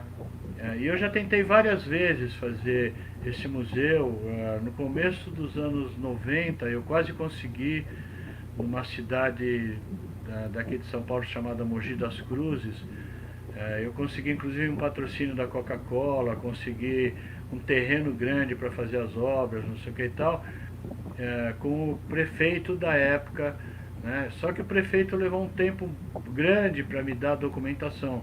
Quando ele foi me dar a documentação, venceu o mandato dele, entrou o concorrente dele, o concorrente dele falou assim, o que ele ia fazer eu não vou fazer, não me interessa. E aí acabou aí, entendeu? Então a gente sempre tem esses percalços, né? Sempre tem. Então o ideal seria assim, ter um investidor que falasse, não, legal, eu acho boa essa ideia, eu gosto disso, vamos fazer porque é uma coisa que vai atrair público para qualquer cidade do Brasil que for feito. Entendeu? Legal, E muito legal. meus Esse projeto planos é muito maior, é fazer uma coisa assim bem grande, né? Fazer um hotel junto, temático Beatles, muita coisa, teatro, shows, fazer uma central Beatles num lugar, incluindo o museu, entendeu? Então Legal, isso seria legal. muito bacana se a gente conseguisse. Ô, Marco Antônio, existe a possibilidade de você incluir o Nordeste em algum período no próximo ano, por exemplo, e trazer seu material para expor por aqui? Olha, Togo, é que eu digo, né? Essa pergunta é muito difícil de responder, porque hoje a gente está vivendo uma guerra biológica no mundo, né? As pessoas, você não está vendo soldado na rua com arma, prédios sendo destruídos por bombas e aviões e tal, mas nós estamos numa guerra muito pior porque você não enxerga o inimigo, você não sabe quem é o inimigo, você não sabe o que o inimigo faz e você não sabe o que vai acontecer. Então, assim, eu não sei se amanhã o mundo ainda vai existir ou se a gente vai estar vivo amanhã, porque é uma guerra muito intensa. A China querendo tomar conta do mundo e tal. Mas com certeza, se depender de mim, eu já estou aí, porque eu adoro o Norte e Nordeste, entendeu? Eu já fui, por exemplo, lá para Recife, para o Tacaruna, já fui acho que 6 ou 7 vezes, e o pessoal lá de Recife vive pedindo para eu voltar. E eu gostaria muito, eu estava quase voltando agora no começo desse ano aqui. Aí entrou a pandemia e o shopping falou, vamos esperar, né? Tanto que quando o pessoal fala de eu ir para Recife, eles não falam você vem para Recife, você vem para o Tacaruna, entendeu? Virou tipo uma marca registrada, né? Então é muito legal porque eu quero mostrar essa coleção para o Brasil inteiro, né? E eu gosto, como eu disse para você, eu amo calor, né? E o melhor lugar para fazer calor no mundo é justamente onde vocês estão, né? Então vou deixar um convite aqui com você. Eu vou deixar um convite aqui para você, Marco Antônio. Se por acaso no próximo ano você tiver a ideia de vir para o Nordeste, você manda o portfólio para mim do seu material, eu faço a apresentação aqui, a administração do shopping, e de repente a gente encaixa você aqui em Mossoró. Pode ser? O problema não é tanto eu querer ir, o problema é os shoppings quererem fazer. Exatamente. Então, por mim, eu iria a qualquer momento, até hoje, tá? Mas o shopping não vai querer, porque tá fechado, tá com pandemia, tá não sei o que, entendeu? E é um evento que atrai muito público, né? Oi. Marco, algumas pessoas estão pedindo aqui no chat para você mostrar um pouco da sua coleção. Vou me permitir explicar por você. O Marco me contou no início do nosso bate-papo, né? A gente ainda estava no backstage, que ele acabou de fazer uma mudança, então faz alguns dias que ele está nessa casa. Então, boa parte da coleção dele está toda encaixotada. Não sei se você teria alguma coisa dentre essas que você falou para mostrar, Marco, mas de qualquer forma, já estou fazendo uma justificativa. Tá meio complicado. Eu posso até pegar alguns LPs, mas eu não sei quais LPs que eu vou encontrar, entendeu? A gente deixa então para o próximo bloco. Queria pedir a Emerson e Togo que façam ali as considerações finais desse bloco para a gente chamar o nosso Eu de Tocadisco aqui para fazer o quadro com ele. Beleza? Tá bom. Só que, deixa eu falar uma coisa. A menina aí, eu não consegui ouvir direito o que ela falou, estava muito baixo, viu? A gente teve uma dificuldadezinha. A falta de fone de ouvido na gravação. Não, eu não sei. Talvez o áudio do vídeo dela estivesse baixo. Mas tudo bem. Deu para entender pouca coisa, entendeu? Mas eu achei que foi bem interessante o depoimento dela. Legal. Vamos lá, Emerson e Togo, com vocês. Pois é, Cláudio, agradecer aqui ao Marco Antônio por essa oportunidade, ele que tem muitas histórias para contar, então abrilhantou aqui o nosso programa, né, do Clube do Vinil. Mandar um grande abraço para ele, para a Bea. Obrigado. O seu filho está morando em Natal ainda? Não, ele está em São Paulo. Aí em São Paulo. Um abraço para ele, para sua filha também, para toda a família aí. Minha filha está em Vancouver, Canadá. Eu chamo de... Não é Vancouver, é Vancouver. Lá chove... Está chovendo direto. Lá chove mais do que qualquer outra coisa. Tá ok, então. Lá não dá certo para você, né, Marco? Lá em Vancouver não dá certo para você, né? Não, muita chuva, muito frio, urso na rua, tá louco. Não Grande abraço. Falou, Emerson, obrigado. Ô, Cláudio, eu quero agradecer mais uma vez a participação no Clube do Vinil. Marco, eu quero lhe dizer a satisfação de ter reencontrado você agora pessoalmente e com toda seriedade. Eu vou batalhar, ver a possibilidade de trazê-lo a Mossoró e daqui a gente passa o final de semana na praia. Bom, nós estamos aqui... E Marco, um dia desse, fez uma live com a banda Os Tremendões aqui, viu? Os Tremendões, eu assisti também. Exatamente. E foi muito foi muito boa. O público gostou bastante. Eu também gostei. Também gostei. Então, eu estou tentando fazer com todas as bandas que eu conheço, entendeu? Algumas topam uma boa e tal, outras não tem tempo, outras não querem, né? Você vê, por exemplo, o Renato Barros, eu liguei para ele e falei, Renato, vamos fazer uma live? Ele falou, agora, sabe? E eu fiz a live todo preocupado, tipo 1 hora de live, vamos parar. Deu 1 hora, eu falei assim, bom, nós vamos ter que parar. Ele falou, por que tem que parar? Eu falei, você não está cansado? Não, vamos falando, tá bom a conversa. Meu Deus, 2h40 de bate-papo, eu e ele, sabe? E mesmo assim, nós paramos porque o celular dele estava acabando a bateria. Ele falou, tá acabando, mas depois a gente faz outra. Eu falei, tá bom. E aí foi engraçado porque a gente acabou a live e tal, não sei o que. Deu acho que mais ou menos uns 40 minutos ele me ligou, sabe? Poxa, tava legal o papo, que pena que esse meu celular acabou a bateria, não sei o que. Ficamos conversando mais 1 hora, sabe? Então é difícil, né? Ter gente assim como ele, são poucos, infelizmente, né? Tem alguns aí que eu conheço que se dizem bitomaníacos de carteirinha, não sei o que eu convidei, não vou nem falar o nome, que os caras me conhecem desde o começo do Revolution, até antes e tal, que mandaram eu falar com o assistente dele para ver, sabe, cara que vai na minha casa, eu vou na casa dele, mandou falar com o assistente para ver se o assistente marca uma data para olhar a agenda dele. Eu falei, que é isso, sabe? Mas tudo bem, faz parte. Ô Cláudio, se você me permite, Marco Antônio. O convite foi muito gostoso, claro, muito bom pode falar, né?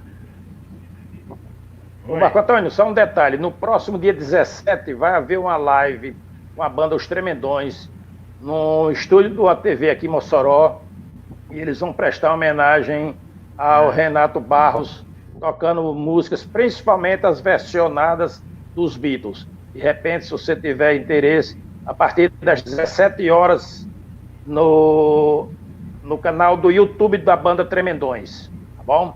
Aí você entra em contato com o Leonardo, que vocês têm amizade, não vou ensinar Padre Nosso ao Vigário, não. Eu sei, eu tô grande abraço para vocês.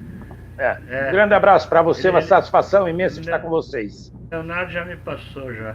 E agora, ó, dia 9, sexta-feira que vem, nós vamos fazer na página do YouTube do Revolution uma live em homenagem ao John Lennon. Vai começar às 4 da tarde e até às 10 da noite. Vai ter um monte de gente do Brasil inteiro cantando Beatles, cantando John Lennon. Inclusive vai ter algumas atrações internacionais, um pessoal aí meio de peso, que eu não vou nem anunciar para ver quem vai assistir a live, porque vai ser muito legal. Vai ter bastante gente importante aí tocando nessa live em homenagem ao John Lennon, tá? Ô Cláudio, só mais um detalhe, por favor. 9, tracinho Beatles Fan Club, é fácil, é só digitar Revolution 9 e vocês já acham lá no YouTube. Ô Marco Antônio, Cláudio falou no início da minha apresentação que eu estou fazendo um programa numa emissora web, tá? A Sal da Terra. Eu gostaria depois, se você pudesse passar uma gravação, um incentivo, alguma coisa a respeito, é só procurar Rádiosnet, Sal da Terra, deixa lá sua mensagem para a gente divulgar sempre aos sábados, das 3 às 5 da tarde. E no próximo sábado, nós vamos fazer um programa em homenagem ao John Lennon. Legal. Faz uma gentileza para mim, Togo, me passa isso por Passo, e-mail, sim. porque aí eu ajudo a divulgar também, entendeu? Todas as informações, dia, horário, onde conecta, link, todas essas coisas assim, tá? Fechado, Pessoal, amigo. Eu faço isso então. Um grande abraço para você. Tá Pessoal, outro. Obrigado. O Clube do Vinil de Mossoró agradece demais a participação dessas duas feras, Emerson Linhares e Togo Ferraro. A gente manda um abraço para eles. Marco agora vai tomar uma água e separar algumas coisas da coleção, porque a gente parte agora, peço para o Íbero me colocar em uma tela só, a gente parte agora para convidar o nosso mestre do toca-disco, da maletinha, do 3-in-1 CCE, né? Eudes Fernandes, já deve estar aí nos bastidores, o cara que se transformou no selo de qualidade do Clube do Vinil de Mossoró. Quer ter procedência no seu toca-disco? Leve para fazer uma revisão com o Eudes, porque ele é o cara que resolve. Eudes, por favor, se você já estiver aí. Opa. Já tá aí, Eudes. Bom dia, Cláudio. Valeu pelo merchan aí. Valeu, você virou o selo de qualidade do nosso Clube do Vinil. E vamos partir para aquele tradicional quadro das perguntas. Íbero, pode tocar fogo aí. No Clube do Vinil Mossoró. E aqui quem fala é Luiz Felipe. Então vamos lá, e a minha dúvida. Depois de ter ingressado aí no mundo do vinil e tudo mais, percebi que há um leque de possibilidades de se formar um set para se poder apreciar melhor o nosso som do vinil e tudo mais. E uma delas que me chamou bastante atenção e que eu estou muito afim de pagar, literalmente, para perceber essa melhora no som, é de um pré-amplificador externo.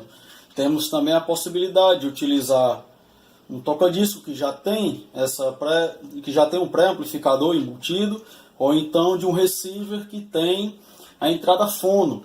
Mas eu ouvi falar muito bem do pré-amplificador externo, né, à parte do seu set, para você utilizar em linha. Então eu gostaria de saber da opinião aí do Eudes, bem mais experiente aí no mundo do vinil, quais são essas melhoras que o pré-amplificador externo pode trazer para o nosso som, beleza? Um abraço a todos e muito obrigado aí pela oportunidade de participação. E aí, Eudes, o que você manda? Pronto, como a gente tinha comentado em outros programas, né, você pode ter o toca-disco com pré-amplificador interno, ou então você com o receiver ou amplificador integrado, que é basicamente a mesma coisa. A diferença de um para o outro é que o receiver tem rádio, o amplificador integrado não tem rádio. E a terceira opção é essa de você ter o pré-amplificador e uma potência, né, um power, que é as duas coisas separadas uma da outra. A diferença, assim, é que se você tem o pré-amplificador separado, assim, o circuito dele é mais dedicado, uma coisa melhor, sabe, do que o receiver ou o amplificador integrado. Mais ou menos, é mais você ouvindo, você percebe, assim, tem mais recursos de graves e agudos, essas coisas, filtros, assim, é um circuito mais dedicado. Pré-amplificador, você usar assim, pré-amplificador e power.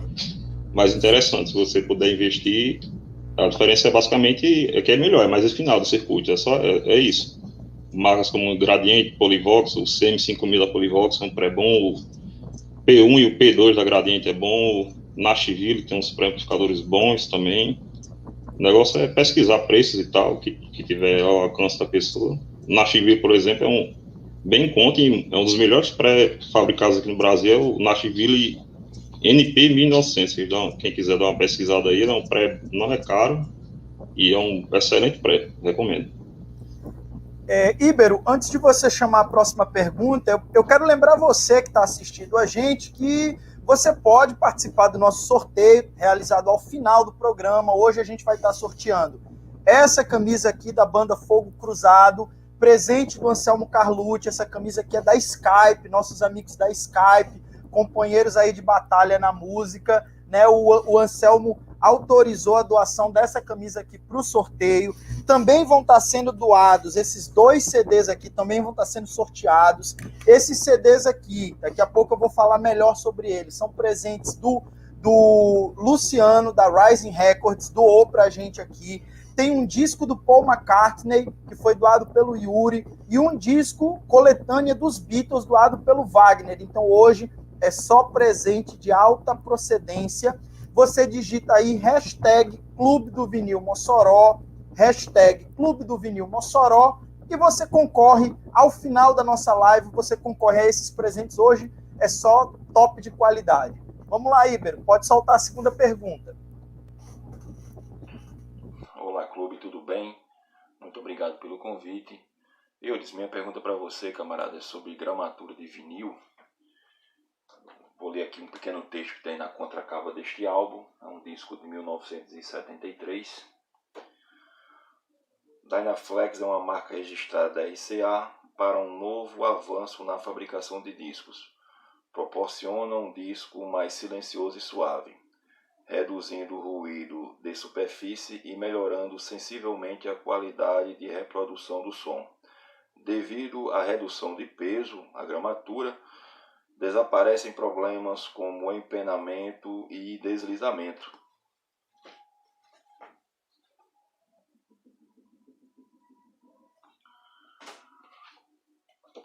Aqui eu já tenho um álbum mais recente, ano 2000, prensagem Polisson, 180 gramas, prensagem premium de alta fidelidade.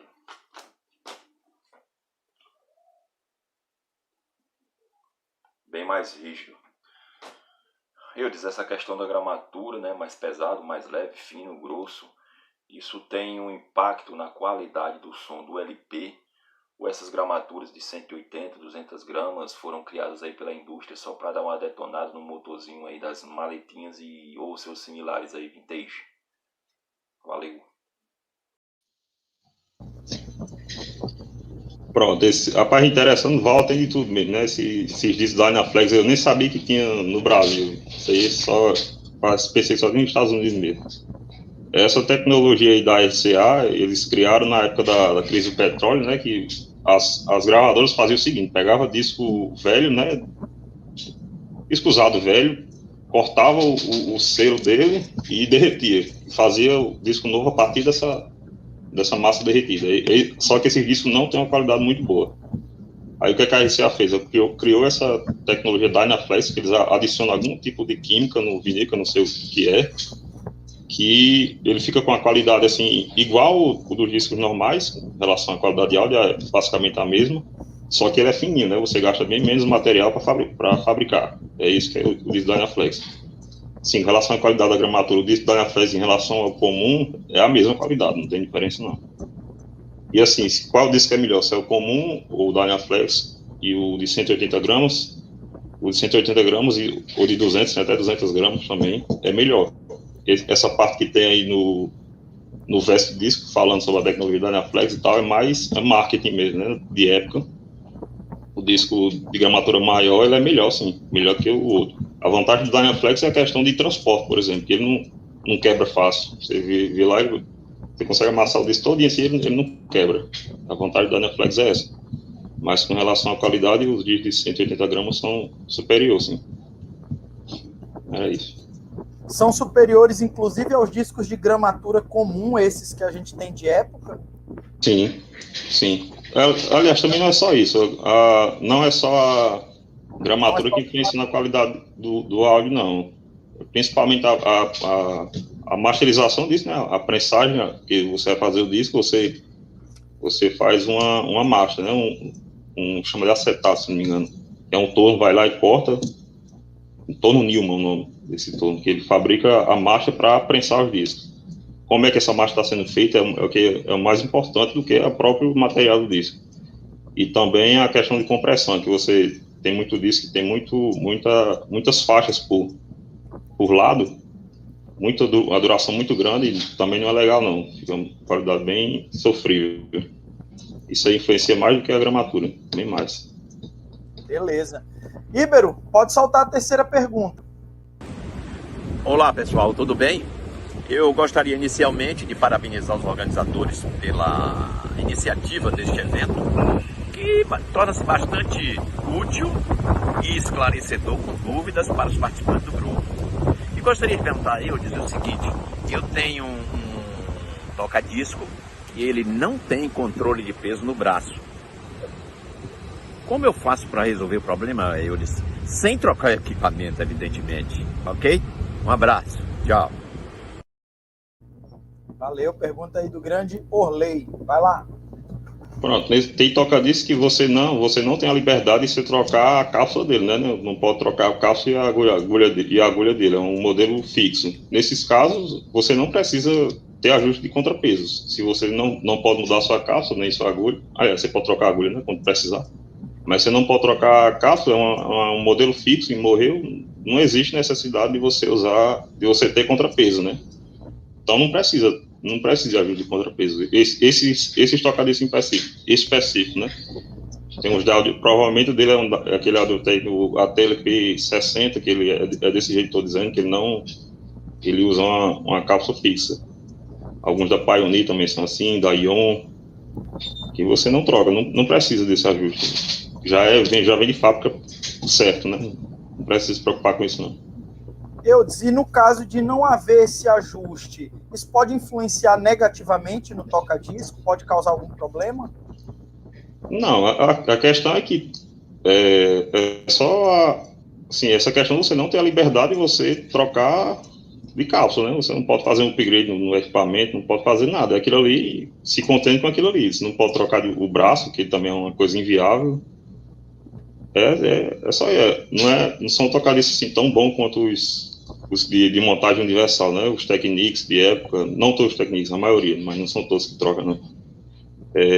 Os toca-discos de época, né? Dos anos 70, 80, você tinha a liberdade de trocar a cápsula e a agulha, o que o bolso der, né? Para comprar. Beleza. A gente agradece a Eudes, ele está sempre à disposição, esteve em todos os programas do Clube do Vinil, né? Começou, não era nem para ser um quadro fixo, mas a galera gostou tanto que permaneceu e vai permanecer aí no programa do Clube do Vinil. Obrigado mais uma semana pela disponibilidade, pelas dicas. Esse quadro que vocês fazem com ele, eu faço todo dia com ele pelo WhatsApp, todo dia eu mando pergunta para ele das coisas aqui de casa. Valeu, e a gente segue agora com o bate-papo com o Marco Antônio. Malagoli já está por aí. Oi. Opa! Vamos aqui, deixa eu botar Tem óculos, agora de óculos, para ficar mais estiloso. E aí, Malagoli, deu uma garimpada aí, conseguiu encontrar alguma coisa da coleção? Eu peguei alguns discos, assim, enfiei a mão na prateleira e puxei. O que veio, tá? Deixa eu mostrar para vocês, ó. Primeiro é esse Imagine aqui de John Lennon, brasileiro, tá? Da época, dos anos 70. Inclusive ele tem um detalhe aqui, ó. Aqui em cima, esse estereofônico, não sei se você dá para ver aí. Tá com dificuldade, mas tá dando para ver. Porque ele é bem clarinho, né? Tá vendo? Aham. Aqui no canto, né? Porque na época tinha o disco mono e o estéreo, né? E aqui é o selo dele, ó. Tá vendo? Um selo não tão igual o da Apple convencional, tá? Então essa é uma edição brasileira da época. Ele vem com aquele encarte, o pôster, tudo bonitinho, né? Então esse é um disco do John. Esse daqui é uma edição inglesa especial, não sei se dá para ver direito aí, tá? Do Imagine também, né? Você pode, do Imagine, você vê, por exemplo, a diferença, por exemplo, da qualidade da capa, né? Tá vendo? Bem diferente. A qualidade da foto do inglês. E As esse aqui ele cores tem são uma coisa diferentes, interessante, né? Ó, ele abre. Caramba, duplo. Tá vendo? Ele é simples, ele é cheio de fotos, né? A capa é dupla e ele vem com aquele encarte, tudo bonitinho, né? Aliás, é um encarte até um pouco também, com uns pouco diferente, né? Aquela mesma nos discos dos Beatles. Então esse é um disco inglês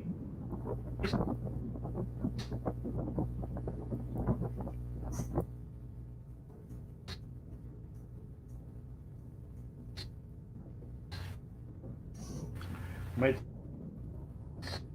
edição limitada que tem do IMEB.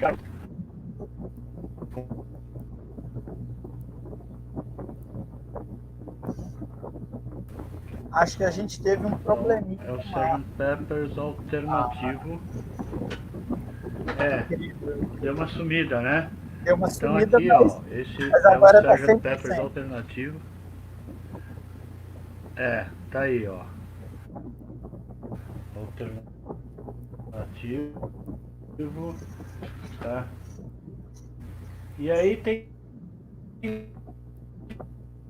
duas tiragens do Sgt. Pepper's. Essa daqui que é dos anos 80, que é um disco também, você vê pela qualidade, deu.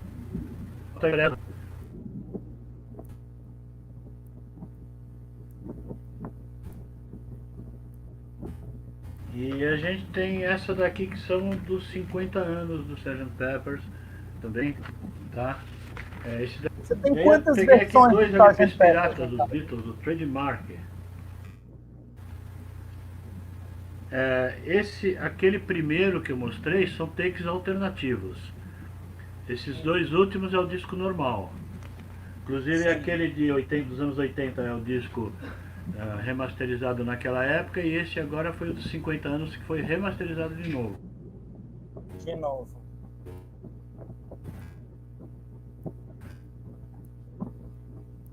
Marco, deixa eu te falar, a sua internet está dando um trabalhinho pra gente. Não sei se você está conseguindo me escutar. Eu não estou te escutando.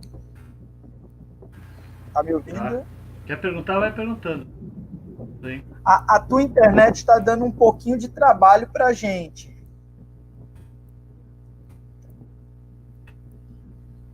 Tá. Esse aqui é o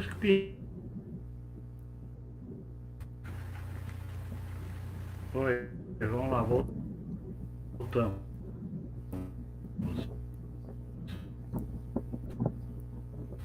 Esse é um dos primeiros ainda do Trademark Quality, que é esse porquinho.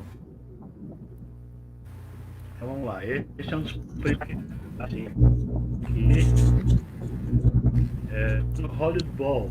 Foi um dos primeiros discos piratas dos Beatles que apareceram no mercado. Esse, no caso, é vinil preto mesmo. Eu creio que ele seja esse aqui, ao vivo no Hollywood Bowl. Esse aqui. Esse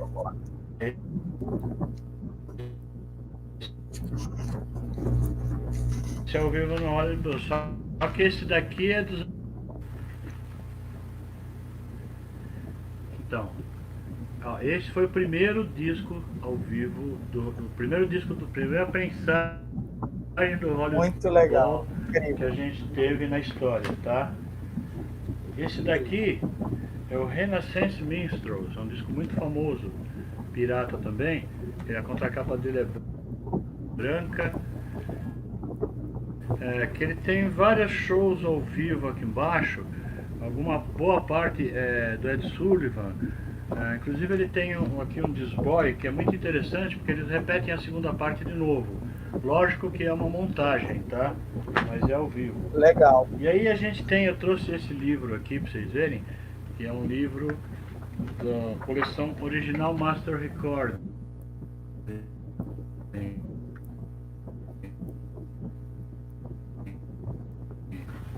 Tá? Original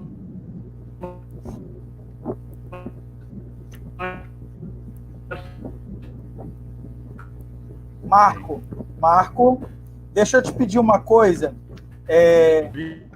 Deixa eu te pedir uma coisa antes da gente partir para o nosso ping-pong final. Não sei se você me escuta. Para a gente e para quem está assistindo, tá travando bastante. Um disco de vinil, qualquer coisa e tal. Tá. Oi? Marco, pra gente aqui no StreamYard e para quem está nos assistindo, pois tá travando bastante. Eu queria pedir para você dar uma reiniciada aí. Enquanto isso, a gente vai falando do sorteio e você volta já na internet. Daria certo?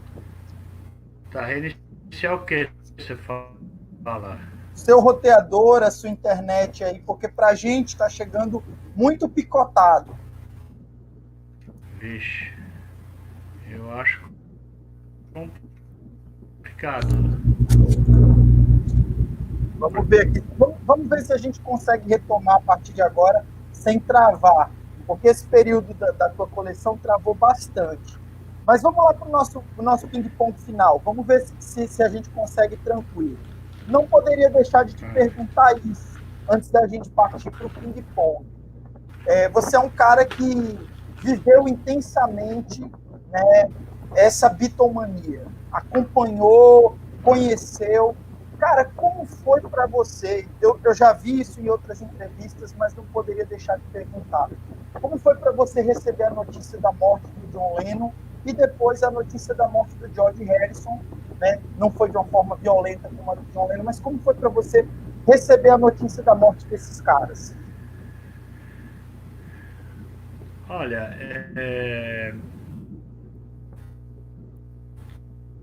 quando eu era pequeno, eu sempre falava para minha mãe que se um dos Beatles morresse, eu ia morrer junto, tá? Então, quando o John foi assassinado, foi um choque muito grande. Até hoje eu não assimilei, eu não acredito, não está na minha cabeça, tá? Então, para mim, ele está lá ainda em Nova York, fazendo música, vivendo, curtindo, como ele estava nos anos dele de exílio, né? Que ele ficou lá 4 anos sem gravar nada. Então, para mim, ele ainda está lá, está bem e tudo mais.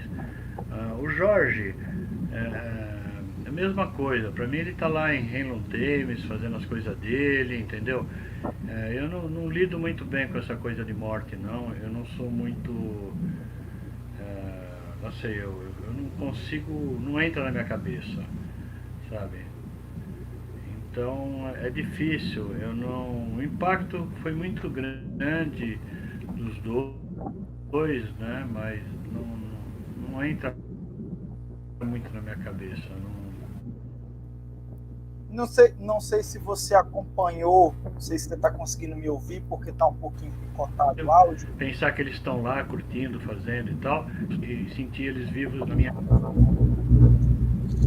Não sei se você acompanhou, Marco, mas no mês passado, o assassino do John, ele pediu mais uma vez liberdade provisória, deu algumas declarações, inclusive. Nesse período que a gente está vivendo no mundo de extremo, né? A gente está vivendo um período de polarização, de extremismo. O que você acha que representaria a liberdade provisória de um cara como esse? Você acha que há redenção para um tipo de crime como esse?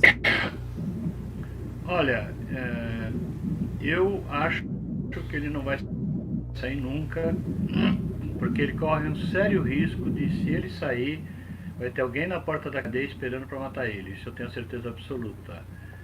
Então, se ele quer continuar vivo, teoricamente, ele vai continuar na cadeia. Tá? Eu tenho uma história que eu sei que é muito longa, agora não dá pra gente falar, que é aquela versão do FBI ter mandado matar o John Lennon.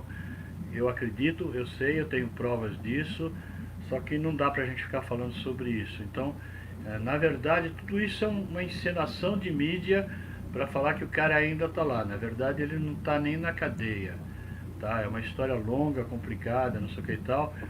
E, como eu disse, eu tenho várias provas assim de que o cara realmente não está na cadeia, que ele nunca foi preso, sabe? É uma longa história. Então, isso aí vai surgir sempre para fomentar a mídia, tá? Mas não vai dar em nada. Ainda falando sobre as repercussões do que tem sido os Beatles, a gente começou nosso bate-papo falando sobre isso, e antes de terminar o bate-papo, queria falar sobre isso também. Recentemente, a Rolling Stones refez a lista dela de discos mais importantes do século 21 e 20, né? Convidou personalidades e tal. E a grande diferença da lista anterior para essa é que os Beatles sofreram um pesado rebaixamento, né? Os discos dos Beatles estavam em posições muito mais altas. Você acha, de fato, que os Beatles estão se tornando irrelevantes perderam, os discos dos Beatles perderam essa importância em tão pouco tempo, e eu aproveito para engatilhar dizendo que o ano de 2019 terminou com um artista que mais vendeu discos no mundo sendo os Beatles, uma banda que há 50 anos, há mais de 50 anos, não lança nada. Você acha que os Beatles perderam algum grau de relevância na música mundial? Olha, eu acho que não, porque a gente está falando deles aqui hoje como a gente está falando deles desde os anos 60, então nunca parou. Eles estão cada vez mais fortes. Aí, assim, eu vou te fazer uma pergunta agora.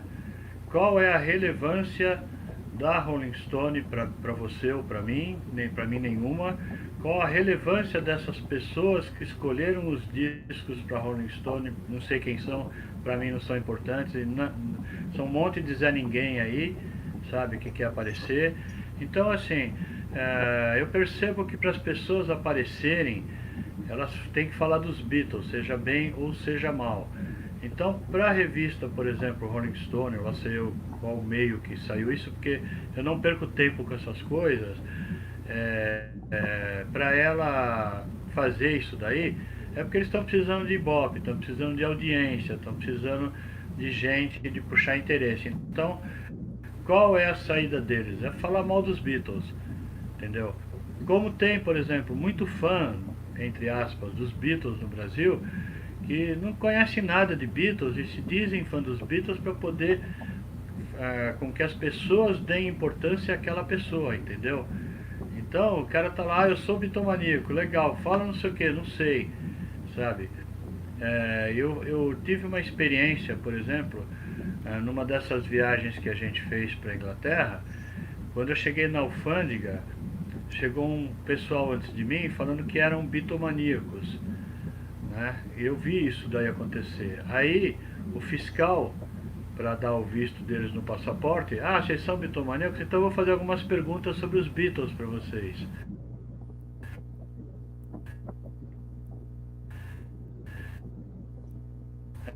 Eles estavam em acho que 8 ou 10 pessoas, uma coisa assim. Primeira pergunta que o fiscal fez. Oi, vamos lá. Primeira pergunta que o fiscal fez para os caras: quem é Yoko Ono? Nenhum deles soube responder. Tá? O que o cara fez? Negou o visto, mandou todo mundo de volta pro Brasil. É por aí. Entendeu? Marco, para finalizar nosso bate-papo, a gente costuma fazer um ping-pong, né? Perguntazinhas mais diretas. Vou te perguntar isso, já imaginando quais serão suas respostas. Mas qual é o teu álbum favorito dos Beatles? Todos. Sabia que você ia dizer isso. Inclusive porque já assisti. Mas existe algum que você gosta menos? Esse aqui eu não escuto sempre.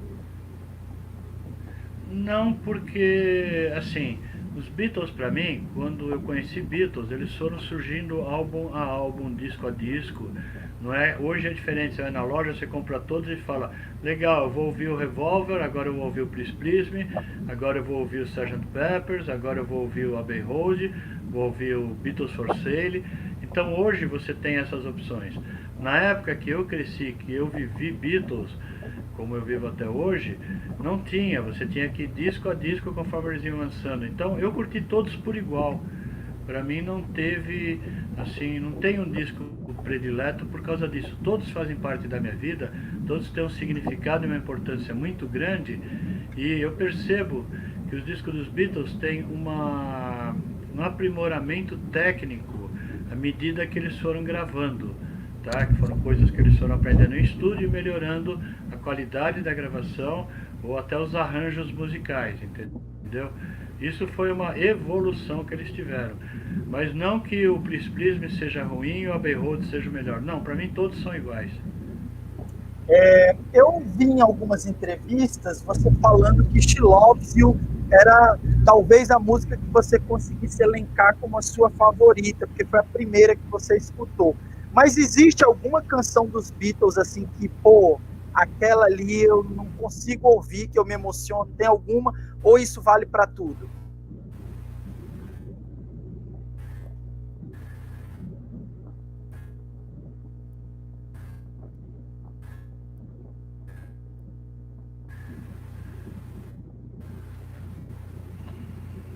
Consegue me ouvir, na Marcos? rua e toca aí, All Needs Love, no rádio do... Você pode repetir, por favor, que travou? Às vezes eu estou passando na rua e um carro, por exemplo, está tocando All Needs Love, eu ouço no carro, eu falo, pô, que legal, que coisa maravilhosa, que delícia, entendeu? Você está, por exemplo, não sei, no ponto do ônibus e tem uma loja e de repente na loja toca Help, ou toca Don't Bother Me, você fala, nossa, que maravilha, entendeu?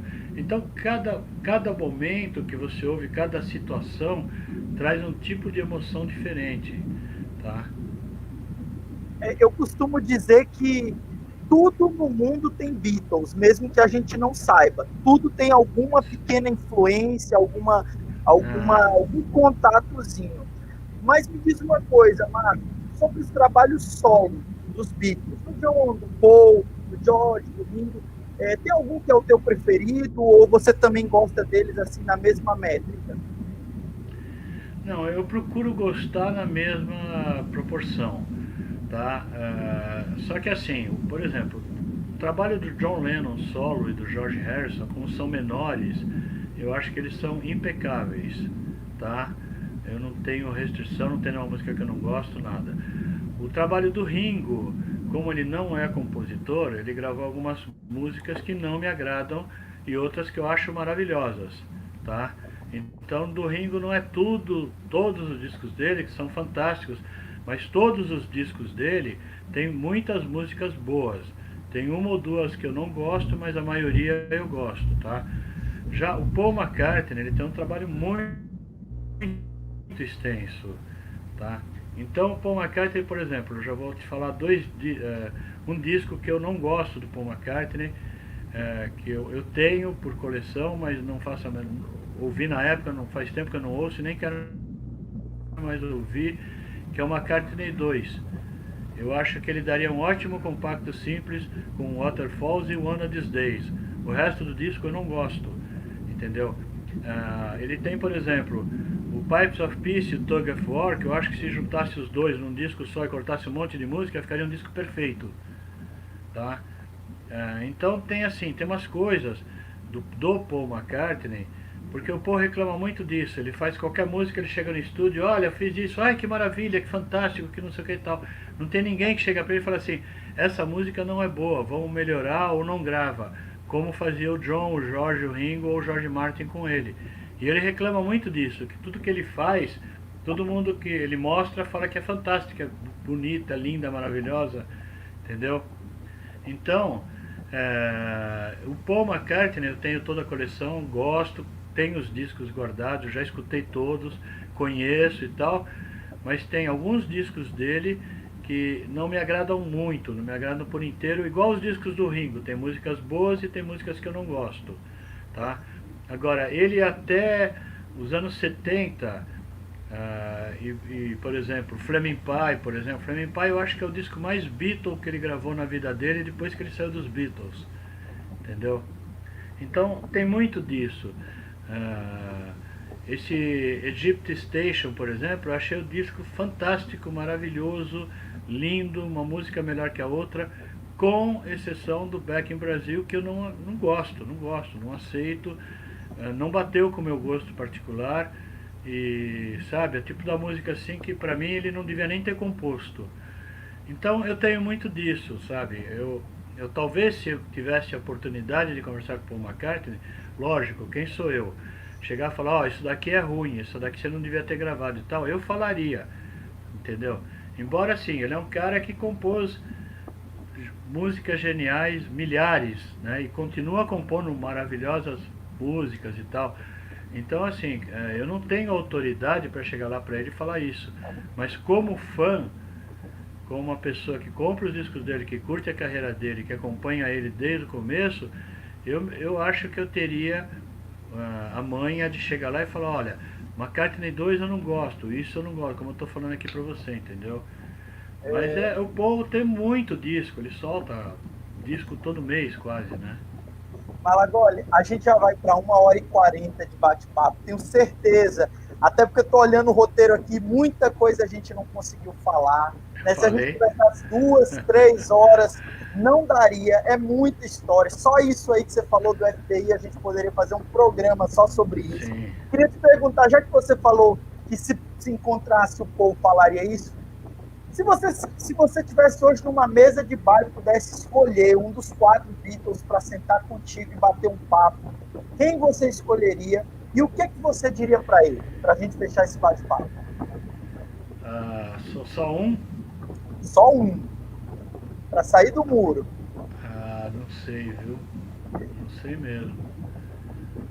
E se pudesse estar com os 4, o que diria para os 4? Se eu pudesse estar com os 4, aí sim. Aí eu ia pedir para eles gravarem novos discos. Eu ia falar... Porque, sabe, quando os Beatles acabaram, em 1970, quer dizer, na verdade, a história é outra, bem longa, não sei o que tá, mas vamos simplificar. Quando os Beatles acabaram, começaram a sair os discos solos, tá? Na época, o que eu fazia? Eu pegava LP solo de cada um, pegava 4, 5 músicas que eu mais gostava de cada disco, fazia uma fita cassete para mim ouvir no carro, como se fosse um novo LP dos Beatles, entendeu? E eu fiz isso até 1975, quando o John gravou, e ia começar a fazer em 1980 e parou. Aí para mim os Beatles acabaram em 1980. Muito legal, muito legal. Marco, a gente agradece demais a tua participação, sua disponibilidade. Você está com o Tersol, está fazendo uma mudança, mas ainda assim se colocou à disposição por mais de 1h40 de bate-papo que você tirou do seu domingo. O Clube do Vinil de Mossoró teve a honra de te receber aqui. Foram muitas histórias legais. Acho que se a gente conversar 2, 3 horas, a gente conversaria tranquilo. E o público estaria aí assistindo, porque é muita coisa boa. Muito obrigado, o palco é seu. A gente se encontra por aí no meio da Beatlemania. Pode falar, pode fazer suas considerações finais.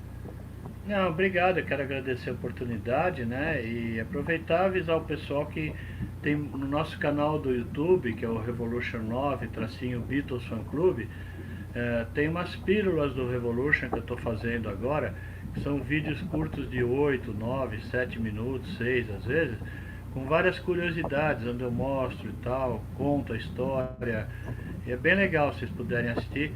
E tem as lives, a gente já fez 69 lives, tem muito vídeo legal lá que são coisas, por exemplo, que eu filmei, do Billy J. Kramer, do Jerry Pacemaker, do Donovan, coisas assim, shows que eu assisti, eu filmei, que eu pus lá, que ninguém tem, que está com uma qualidade boa também.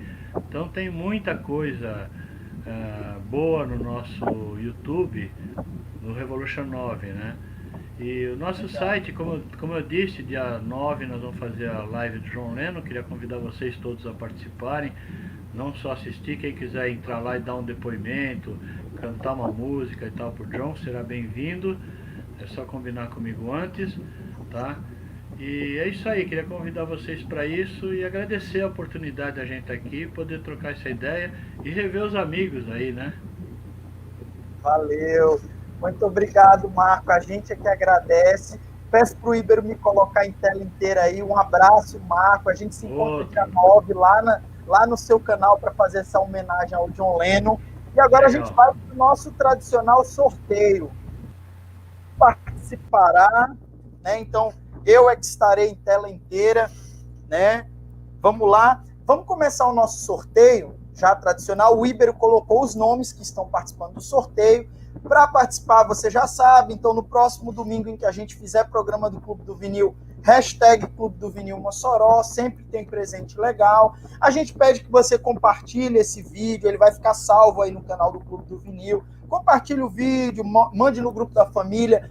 Se você gosta de vinil, se ainda não sabe, existe um clube, um grupo no WhatsApp do Clube do Vinil, então você pode participar também, né? Você pode fazer contato com a gente aí. O primeiro sorteio é dessa camiseta aqui, G. Essa camiseta aqui foi doada, foi cedida, né? Foi dada para o clube pelo Anselmo Carlucci, que conversou com a gente no último programa, né? No programa anterior. Ele é baixista da banda Fogo Cruzado e baixista da banda Inocentes. E através de uma parceria com a Skype, né? Os nossos amigos aí da Skype, cedeu essa camisa aqui para a gente doar. Vamos lá, Íbero, ver quem é o primeiro vencedor do sorteio aí. Tô só no seu aguardo.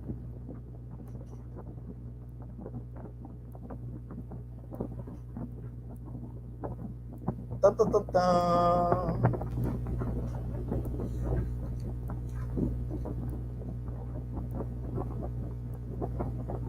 Resultado, Jean Carlos. Jean, da diretoria do clube, ganhou essa camisa G do Fogo Cruzado. Ele andava reclamando que não ganhava nada. Pronto.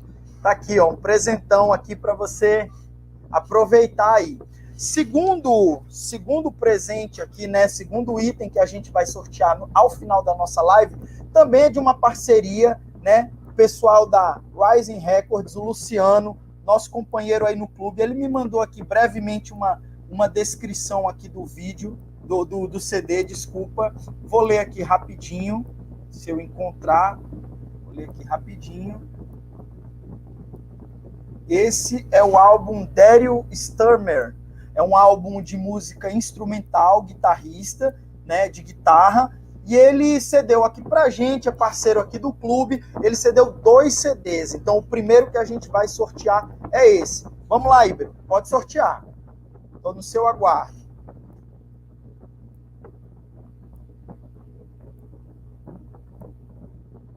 Resultado, Alcântara Neto. Parabéns, Alcântara, esse CD aqui é seu.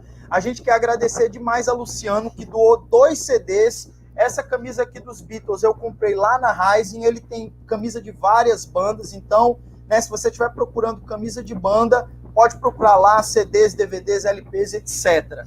O terceiro prêmio é um presente de um cara que sempre está ajudando a gente, é da diretoria do clube. Esse LP aqui do Paul McCartney, Flowers in the Dirt. Esse presente aqui quem nos deu foi o Yuri. Yuri, companheiro nosso na diretoria do clube, deixou esse LP aqui do Paul McCartney. Queria muito esse LP para mim, mas como eu estou apresentando o programa, não vou poder disputar o sorteio. Vamos lá, Íbero. Pode meter fogo aí para ver quem ganhou o LP do Paul McCartney. Thaís Araújo. Thaís, esse LP tá aqui, você faz contato comigo pelo WhatsApp ou com qualquer pessoa do clube e a gente acerta a entrega, Thaís. Obrigado pela participação, obrigado pela audiência. O próximo prêmio, né, o próximo brinde aqui, também nos foi cedido por Luciano, parceiro aí da Rising. Esse CD aqui do guitarrista Alan Morse. Tem um disco instrumental de guitarra muito bom, né? Então, vamos lá, Íbero, para o nosso próximo sorteio, esse CD aqui, só no seu aguardo.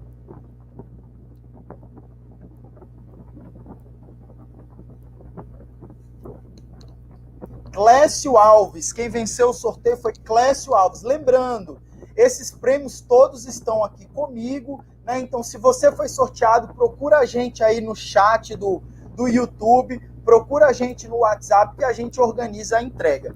O último prêmio, né, dessa nossa rodada de prêmios aí da live do Clube do Vinil, do programa do Clube do Vinil, não está aqui comigo, mas é uma coletânea dos Beatles, é a coletânea Lennon-McCartney, que foi doada pelo Wagner. Vamos lá, Íbero, ver quem fica com essa coletânea. Esse disco é excelente. Também em LP, viu, galera? Resultado, Adamir Matos. Obrigado, Adamir, pela participação. Obrigado a todos que nos assistiram, todo mundo que ganhou brinde, que ganhou prêmio, que compartilhou, que comentou. O programa do Clube do Vinil é feito pela galera que curte vinil, pelos amigos que fazem parte do grupo do Clube do Vinil, sem nenhum tipo de profissionalismo, sempre na amizade, sempre no companheirismo, sempre na parceria. A gente vem fazendo esse programa e cada vez mais a audiência vem crescendo, os elogios vêm aumentando, os nossos convidados estão ficando cada vez mais fãs do Clube do Vinil de Mossoró. A gente agradece, um abraço, valeu e a gente se encontra daqui a 4 domingos. Valeu, galera!